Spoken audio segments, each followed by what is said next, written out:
Hey, what's going on, DDO players? Axel here. So today we have a lot of DDO news to talk about. This past Friday, May 26th, Severlin, the executive producer, and Cordovan, the community manager, had one of their Q&A live streams where they actually revealed quite a few things and give us more details on stuff coming up this year.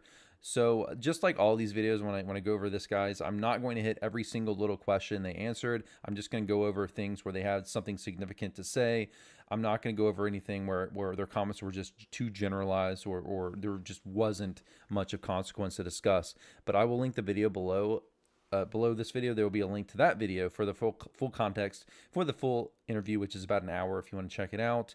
And also, as I go here, I will mention timestamps if you want to just flip in that video to the particular topic I'm talking about. But let's go ahead and start at the 2-minute 3-second mark. They confirmed that players have found all of the treasures on Hardcore Season 8, which is running right now. It's been running for about 2 weeks. So if you don't know what that is or what the theme is, if you want to just know anything, if you want to know about Hardcore Season 8, go check out my video that I uploaded about 7 days ago. I go over all that, treasure locations and everything. So go check that video out if you want more information. But they essentially did confirm that, yes, 13 treasures is all of them, that players have found all of them. So you can stop looking for more. At the 2-minute 48-second mark, they talked a little bit about the next few updates. So we just had update 59, which was the DROAM revamp. The next update, update 60, will be the lead up into the mini expansion, they said, and update 61 will be the mini expansion itself, which, if you haven't heard, is called Vecna Unleashed.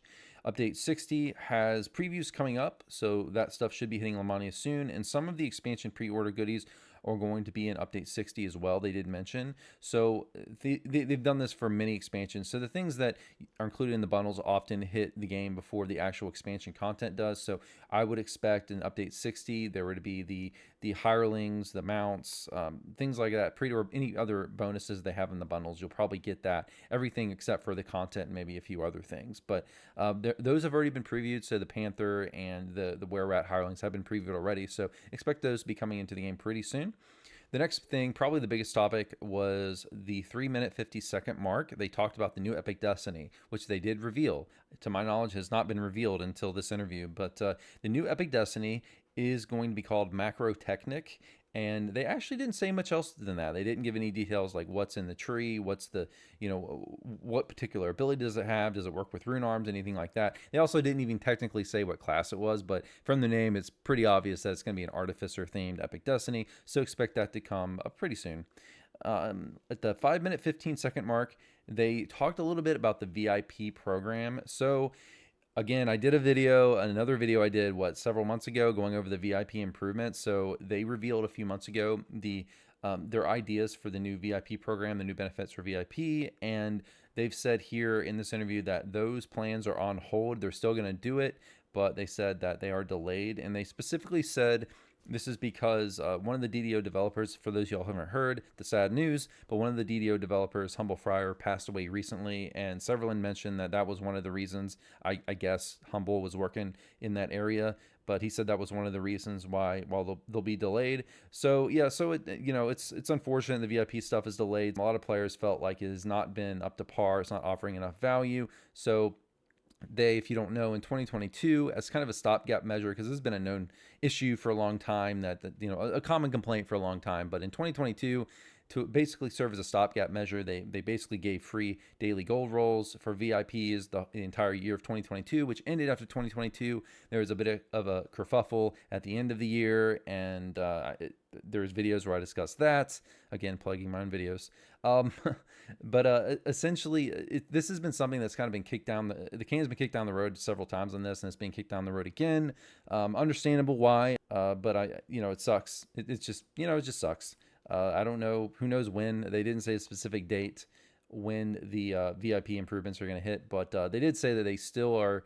Nothing's changed. Like, they still want to do the program that was presented several months ago. It's just delayed.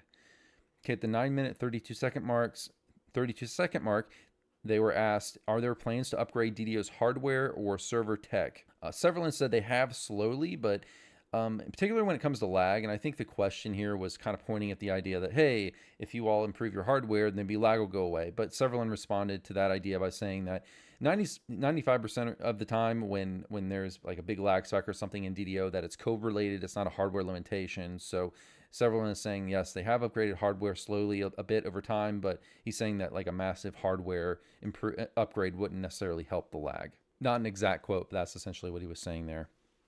He also talked a little bit about lag that can be caused by certain player activities. Specifically, he talked a bit about players running through dungeons and aggroing up large groups of mobs. He talked a little bit about how some players can do that and it can really lag out the server. If, say, you run through a quest or a wilderness area or something, you just have a trail of like dozens of monsters chasing you. So they talked a little bit about things they've been doing with Dungeon Alert to try to incentivize players to not do that. And he was clear by saying that he doesn't want to say that they're blaming players for lag. He said, no, they're not blaming players for lag, but they are saying that the game shouldn't encourage actions that lag out the server. And if they want to make some changes there. They want to encourage behavior that does not cause lag. So that's one of the things going on there with Dungeon Alert. I know a lot of players get frustrated with Dungeon Alert sometimes, but it's one of those things that they might make more severe over time, just because it's essentially a lag prevention measure in the game. So that's kind of why Dungeon Alert exists, and they can't really turn it off. They turned off Dungeon Alert, and this is not something they discussed, turning off Dungeon Alert, but if they turned off Dungeon Alert, I think the servers would crash pretty quickly. All right, the 15-minute mark, they talked about the new alerts for spot, lock chests, and all that. So if you've been paying attention in the past month or so, they made some changes to the little icons that pop up when, say, you find a trap or find a locked chest. And initially there was this kind of very cartoony looking question mark and sound that was being made, and they got a lot of feedback from at least from my experience reading the forums and talking to players. The feedback seemed to be that, yeah, this is way too cartoony and obnoxious, and that seemed to be the consensus of the community. Not everyone, but that seemed to be overall the general consensus. So they did tone them down a lot, the sound and the graphics. So yeah, they also talked a little bit here, even since making that change. They've talked a little bit here about potentially adding in a toggle to turn these graphics off. It sounds like from what Sullivan's saying here is they would like to do that. They're thinking about doing that, but no definitive decision on that. But they have recently, if you haven't paid attention, they have toned the graphics and sound down a lot. So it seems like players are happier. I don't know if players are completely in love with the change, but they are happier with the new chest locking animation there and the new find animation than they were initially when it was changed about a month ago. All right, at the 16-minute, 23-second mark, they were asked about PvP. So Severland said that the game and 3.5 D&D isn't really balanced around PvP, and that it would be a huge project to revamp systems for PvP and isn't likely to happen soon. Yeah, guys, I know that other games are big on PvP, but I would not ever expect DDO to do anything regarding PvP. And this is not someone didn't say never here, but he just said, the wording that it isn't likely to happen soon. But I would be shocked if they ever do like a PvP update, guys. It's just the game, DDO is just not built around that. And look, the main issue is like our characters are not made to battle other characters. They're made to battle monsters. I mean, there are monsters we fight can have millions of HP, whereas we have 2, 3, 4,000 usually on our characters, and it doesn't really make sense for PvP to exist in DDO when, say, at in game, you might have 3,000, 4,000 HP, but you can do 100k plus damage on a crit. So it just doesn't really work. I think PvP can work if you restrict the builds and you put players on an even playing field. It's probably the best way to do it is, say, have like a level 1 of, I don't know, a fighter or level 1 fighter versus another level 1 fighter or something that's the exact same build with the exact same equipment. That's probably the best way to do PvP if you wanted to do it. Like have 2 builds. I don't know what level would be the most balanced, but have like identical builds. But it's something that it is there. If you all aren't aware, there are in various taverns in the game, not all of them, but some of them have PvP areas where if you go in there, players can kill you. So it does exist in game. If you want to play with it, it's kind of fun to play around with. And there was even a tournament recently on Hardcore, a PvP tournament. I think there's much better things that the developers can spend their time on. I think that if players are really into PvP and want to do a PvP style event or even just like a guild or a club or whatever, then they can do that by just making their own rules and making certain restrictions on things that would be very unbalanced on PvP. Okay, at the 19-minute, 28-second mark, they were asked, would you do epic legendary instead of legendary heroic? So the question being that every time they introduce new content or revamp content, they typically do a in-game version, then they do a heroic version. But it was asked if they would do, say, a epic version and a legendary version and just ignore heroic. Severland said they probably could technically, but a concern that he has that players would have a wall of time blocking access to new content by having no entry-level version. So the good thing about them introducing heroic version alongside, say, an epic or a legendary version is that there's not it's easily accessible for a lot of players. So you can just go in and say if Isle of Dread is level 7 quest series, for example, for the most recent expansion, that's not a lot of time. But if the first iteration of a quest series is like level, 25 or something, there would be a bit of a grind. Of course, that being said, the Vecna mini expansion is supposed to be a late heroic release, but they're presumably it's still the iconic option for that. But I guess they just don't want to introduce a piece of content that new players can't easily access instantly. So I don't know, maybe someday they can do like Iconics 2.0 if we get the cap up to 40, who knows. But for now, it seems like from his comments that they're not going to do that. Okay, at the 24-minute 5-second mark, they were asked about updating Reaper, and they said that they want to get to updating Reaper probably like late this year or early next year. Specifically, they seem to be talking about revamping the Reaper trees. So they have talked about this a lot over the past few years, and I've covered it and talked about it again and again in some of my videos, but it seems like the direction they're going to go here is eventually they'll do a Reaper update where they convert the trees into some kind of rank system so that when you, instead of upgrading certain trees, instead of getting Reaper points, all that would be converted into some kind of tier system. So where you just get to Reaper tier 3, tier 4, and everyone would kind of get the same stuff because they want to eventually introduce some kind of power sharing system where they can kind of reduce the gap between new players who have who've never stepped in Reaper before and players who have like hundreds of Reaper points. So yeah, so that seems to be the direction they're heading here. I would expect that to happen sometime in the next couple years, but as of yet, nothing definitive, and they could always change their mind. But since they have mentioned that system many times, it seems to be something they're committed to. But we'll have to see. The 25-minute, 35-second mark, they were asked, will the optional loot and skeletons in the closet be purchasable for raid runes? So skeletons in the closet is the Isle of Dread raid.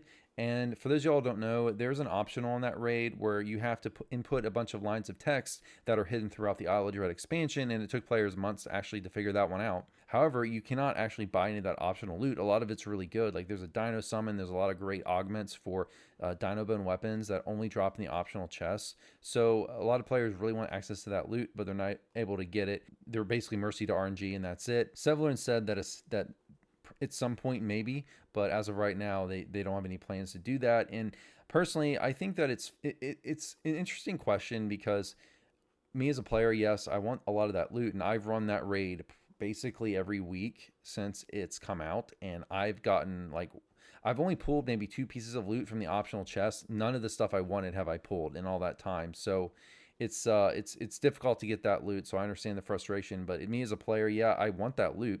But at the same time, if they offered all that stuff for raid runes, you wouldn't even have to do the optional, and it would also really dry up LFMs for that raid. So there's a mix of reasons to do it and not do it. I think Severland's probably right here, and that the right solution is to introduce it here at some point. So I would expect after, I don't know when the right time is to do it, but probably after we get a few more raids out into the game where Skeletons isn't the newest raid, maybe like the 3rd or 4th newest raid, maybe at that point they can start offering something for raid runes. I don't know if they would honestly consider also doing a second set of raid runes that are different, that only drop in the optional chest. That way you can eventually get an optional piece of loot after maybe you do the optional 20 times. That would be a good idea. They didn't discuss that, and I haven't heard anyone else bring that up, but I think that could be a good solution to the problem if the concern is, well, players will just never do the optional if you can buy everything for raid runes. So yeah, interesting question there, and yeah, I think we'll get the loot someday, but not anytime soon. Okay, at the 26-minute 50-second mark, they were asked about more archetypes. When will there be more archetypes? So they've introduced a bunch of archetypes this year. Several said there won't be any with the Vecna mini expansion, but they will be doing more in the future. They've done tons of these guys, a lot of free ones at this point. So yeah, they'll definitely do more archetypes at some point, but probably not until like the end of this year or 2024, I wouldn't expect. The 29-minute 10-second mark, they were asked, are there any plans to revamp old loot? And Severland said they just did a lot of that with Temple of Elemental Evil. He also mentioned Sands, so they did a lot of the older Eberron stuff. They did update like Red Fens and Sands and Chronoscope, and a lot of that loot they did update fairly recently. But he did say yes, they will probably do more of that in the future. But no more really was said than that. But I would definitely expect that to happen going forward. This been a continual thing since forever in DDO that they revisit old content from time to time. Okay, at 30-minute 30-second, this is kind of a weird one because it's been something that a lot of players seem to have been talking about, which is Epic Strike balance. So someone asked about Epic Strikes, how some don't scale and how some are good, some are not really ever used. Several said that if they buff certain weaker strikes, they'd have to reduce the power of other areas of the tree. And he also was asked about he talked about the shared cooldown. So all epic strikes and the epic destinies do share a cooldown. So if you use one, it puts the other on cooldown. He said, no, that needs to stay. And I've seen some players who've saying, oh, that needs to go. But I can't imagine it would be good at all for build diversity to throw that away, because it would really shrink the number. It would really make, it would be a balance nightmare. I think the shared cooldown, while annoying, is necessary. And I'm not sure that looking at the strikes and just comparing the strikes, saying, oh, this strike sucks and this one's good, is a worthy comparison. I think the real question here is the tree good?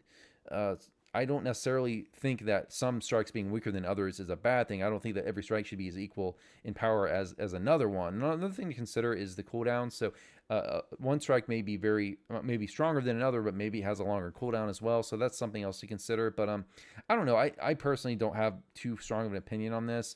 It seems like a lot. The trees certainly are better balanced than the old Epic Destinies, but certainly they should, and they probably will, change some stuff in the trees. And they have, like recently, the tier 5 in Fury of the Wild, for example, the trip ability there at the top, they recently did some changes to that. So they do revisit this stuff from time to time, guys. But I don't think, if anyone's expecting that cooldown to go down, I don't think they're going to ever go away from that shared cooldown philosophy that they have. Okay, at the 32-minute mark, they asked, can you rescale quest levels on certain quest chains like Threnel? So the question here is basically there are certain quest chains in DDO like Threnel, like Sawdusk, like Tangleroot, that have a wide variety of quest levels in the chain, and it's always been very awkward. And I think most players would prefer if that was shrunk. So if all the quests were the same base level, or at least if it was like Isle of Dread, well, maybe like almost all the quests are the same level. Maybe the last one is one level higher. I think that would be fine. But it's really awkward going through certain areas in the game, especially on hardcore, where there's a strict cap on when you can enter a quest. It's very awkward going through some of these chains. So someone essentially said, yeah, they can probably do that. He also mentioned Threnel specifically. He talked about that, and he said a revamp would probably be good. So I hope they get to that eventually. I don't know if they ever will, but I would love to see some of these older packs that have these really awkward level distributions get shrunk into at least two base levels instead of being spread out over a huge number of base levels. Because when you run something like, I don't know, like a Threnel or Sawdusk, most people want to run the whole chain while they're there. They don't want to leave and come back and leave and come back. All right, at the 37-minute 30-second mark, they were asked about Premade Paths. So Premade Paths being the option you can click on a character where it will basically pick, like if you're Claire, you can pick like War Priestess Abiris or something, and it will level your character for you. Essentially, it will choose all your feats and such for you. And the problem with those is that they're really, really bad. And Severlin addressed this and said essentially that they have talked about it and they could, but what happens with this is that there has to be a specific build combo for every single race, class, and point combo. So one presumably different for, say, like a 28 point versus a 32 versus a 34 point build. So there are a huge number of variations because they have to have a specific build for every one of those combinations. That it's essentially a humongous amount of work. So they've decided not to do that and go towards a customization button. So any player can choose to just customize and not take those paths, but it is a new player trap to just pick those paths, and a lot of players do pick those paths. I personally am not sure it's worth their time to revamp all that stuff, if it is going to take as much work as they're saying, because look, the pre-made paths are really bad, but for a new player, I think the main goal of the pre-made paths, and they serve their purpose, is to let a player get into the game quickly and try it out. Because let's face it, guys, the vast majority of players who play this game are not going to be playing this game for more than probably a few hours at most. They're going to play it for maybe an hour and then quit. They don't want to spend hours just looking up a build. You know, players just come across this game on Steam or whatever and just need to be able to jump in. And the pre-made paths do that. And as a new player, you're probably playing on normal. You have to, unless you buy VIP, because you won't, or unless you're grouping with someone, because you know first life characters can only have access to normal unless you're VIP. So yeah, so I think even though they're bad, I think they serve their purpose in that you can get into the game if you're just playing on normal. Even though the builds suck, normal's so easy that it's fine. You'll be able to experience the content, and once you play for a little while and learn a little bit more, you can then go back and create a second character and actually customize it, or maybe reincarnate your character if you get to 20. So I'm not sure it's worth their time. It would be wonderful if they could revise all those builds, make them viable and not suck, but it's probably just not worth their time, guys. And the best thing I try to do, and I had a player ask me on stream yesterday actually about this, is anytime I see a new player, like one of the first things I do is say, hey, go to the DDO forums or go to this video or this resource and follow this build and customize so that your character is better. But if they do follow the pre-made paths, it's not the end of the world. They can always create another character, or once they learn a little bit more about the game, they can TR something and get back to a better build. All right, at the 41-minute, 40-second mark, Severlin talked about the new store. So apparently it's going to be a new DDO store, and he said it is coming hopefully before Christmas, he said. So probably sometime this year. Okay, at the 43-minute mark, they talked about plans on remaking character models. They were asked about this. Severlin said that they want to remake some character models or revise them as they did in Lotro with certain things. He said the first pass they were thinking of doing is on humans, elves, and halflings. There are certain races that look good and certain ones that look bad. So it's and they have revised certain races in the past. So they'll probably do this going forward, and probably some of the ones that really need a revamp more than others. Probably like I think PDK is one of the ones that's up there that a lot of people mention. Even though I play PDK and don't mind it, those do look pretty bad. And I think probably the older Eberron ones, probably like the halflings, some of the humans, probably orcs as well. Half orcs probably could use a revamp. So yeah, we'll see what happens. All right, at the 46-minute, 45-second mark, they were asked about the empty treasure bags. So if you all aren't aware, in certain areas of the game, this has been kind of a consequence of some changes they've made that's been in the game for a while. So there are certain treasure bags in certain areas where if you click them, I think like Sands of Mektarm is one of these, where if you click them, they don't do anything.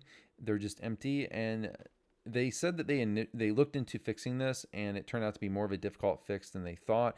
So they've essentially pushed it down on their priority list. So it's one of those things where it's like one of these small bugs, and we see a lot of small bugs that never get fixed in the game. This might be one of them, where it's just exists for years and years, and who knows when they'll get to it. It's just not a big priority fix for them. So yeah, it would be nice if it gets fixed, but it's probably one of these things where it's not the end of the world if it doesn't. But yeah, they should fix it. All right, at the 47-minute, 30-second mark, they said, they asked if they were going to rework old quests, particularly harder ones like the Pit and Proof is in the Poison. Several said that yes, they like to revamp old content, and they've done some of that like Droam, but that when they do these updates, it's more likely that they do a revamp of an entire adventure pack instead of doing an individual quest like the Pit. And even talked about the Pit for a little while, and that's one, guys, that I don't think they'll ever do a legendary Pit, just because it's such a divisive quest. There's some players that love it, but there's a lot of players that really don't like the Pit and always avoid it. So I'm not sure if it would be worth their time to revamp something like the Pit versus another piece of content that players like a lot more. All right, at the 50-minute, 17-second mark, they were asked about VIP XP percentage. Would they consider upping the VIP XP percentage or lowering the XP level up requirements for characters? Severlin says he thinks players can already level up quick, and he would rather add content in areas that players feel where players feel there isn't enough. So he said he wouldn't want players also to play through their first life too fast. So like new players playing the game for the first time, they wouldn't want players to get through the game too fast. So yeah, guys, I don't think they're going to do that. They do occasional like weekend bonuses for XP and like group buddy bonuses and things, but I really don't see them. And they have lowered, if you look back in DDO's history, they have a few times lowered the XP curve, but I don't think they're going to do that at this point. I think it's at a place that they're happy with, so I wouldn't expect that. As far as VIP, we have the VIP program that they introduced. It would be great. I think a lot of players would be very satisfied if they up the XP percentage for VIPs a little bit, but I don't think they're going to do that, guys. Okay, at the 52-minute, 35-second mark, Severlin talked about previews for the Vecna mini expansion. He said they're coming soon. So on Lamani, I would expect the next, based on what he said, I would say, based on his comments, I would say probably like 3 weeks, we'll see it. At the 52-minute, 40-second mark, Severlin said the Archmage Pass or other tree revamps aren't coming until after the mini expansion is done. So someone asked about Archmage and other trees, but he said Definitely not soon, but it would have to wait. If they did those, such as Archmage, it would have to wait until after the mini expansion is out. At the 53-minute 21-second mark, they were asked about fast travel in wilderness areas. Will they introduce more options? Severlin said that he started talking quite a bit here about the philosophy in wilderness areas and how the team has different opinions on this, and players have a lot of wide variety of opinions as well. I mean, some players are okay with running to certain quests, say like Chains of Flame in the Sands or something, because it feels immersive to actually go through the wilderness. And other players just want convenience, so they prefer the teleport design of a expansion like Ravenloft, where you literally just get instantly teleported everywhere. Severlin seems to agree with me actually. What I think is the best solution here, which is say like an Isle of Dread, an Isle of Dread philosophy, which I think is a really nice merge between those two more extreme options, where you get some teleport options throughout the wilderness, but you still have to run from quest to quest. You still have to actually engage in the wilderness area a bit, but it's not to a point where you're running like forever through the wilderness. It's these quick runs that maybe take, you're maybe spending 30 seconds between quests running from quest to quest. I think that's cool. I think that adds immersion while at the same time still being relatively convenient and not being annoying. I think certain runs like running to like Demon Queen in the Sands, the first Demon Queen Part 1, I think can be really annoying, or running to Chains of Flame, like I mentioned earlier, can be annoying. But I would expect them to continue with an Isle of Dread philosophy. But Severlin did say he doesn't necessarily wants to cram his philosophy down on players. But I think that's the best solution personally, and I hope that they continue with that. And since it's what Severlin wants, even though he said we're not going to cram this down, he's still the top guy who makes the decision. So I hope that's the way they go. I think that the problem with something like Ravenloft, and I know a lot of players really honestly, I think a lot of players would rather just get rid of the overworld in certain areas and just click the quest you want to run from the text list. But guys, I think it is sad, and this is something that Severlin talked about. It's kind of sad that in Ravenloft you don't even look. That wilderness is gorgeous. They spent an amazing amount of time, I'm sure, crafting that thing. And if you've never been out there and done the rares and the little pamphlets you have to click on, if you've never done that, go do that, because it is a great wilderness area. It's a shame that there's no reason to engage in it, and it's a shame that you don't have experiences like this. Several actually mentioned this specifically, like you don't have the experience of riding up on your horse to Stroud's castle. Like that's not something you experience. You don't even really get to see and appreciate the depth of that, the immersion factor there, because you just click on the teleport, it brings you right to the crest entrance, and you don't really look around. So I really hope they continue with this Isle of Dread philosophy. I think it's the perfect option, where you have different teleporter points, but you don't actually teleport directly to the entrance. All right, at the 55-minute 43-second mark, they were asked about more filigree and named augments made out of items, and Severlin said, yeah, they would love to do more filigree, more augments, named augments in the game. And there's actually a thread on the DDO.com forums right now where where you can put your comments down for that. It's not an official thread, it's just one that's made by a player, but Severlin did specifically say that he wants to hear comments from players on potential new augments or new filigrees. Okay, at the 56-42nd mark, they were asked, when will we see the quest presented at PAX East? So if you don't know, at PAX East they did a presentation, this was a few months ago, where they basically they started the process of making a dungeon. It has something to do with a cat and a dragon, but they are going to be making that dungeon that was voted on by players, and he said next summer is what they're aiming for release. However, this year they're going to have, based on what Cordovan said here, and Cordovan chimed in, they're going to have some kind of live stream or YouTube video where they're going to include developer Nobob, and they're going to actually show the making of the dungeon in some way. Don't really know the specifics of that. They will in some way be presenting them actually making the dungeon, or at least talking about it and involving the players a little bit more in being able to view the development process. So look out for that. Probably starting in a few months, they're probably going to do a series of either videos or live streams. I would say probably more likely a live stream, but we will see. All right, guys, that's that's everything I have to cover for this video. Again, linked below in the description if you want to check out the full context for this. I also want to say thank you to my Patreon supporters, Robert Ray, Vovklav Snyder, Brent Erickson, Ryan Alsey, and Rouge Rogue. If you want to support this channel and my stream as well on Twitch, you can look below on the link tree. There's there's links there where you can donate or join my Patreon if you want to. All right, guys, that's it. I hope you found this video helpful. I'll see you next time. Have a good one. Take care.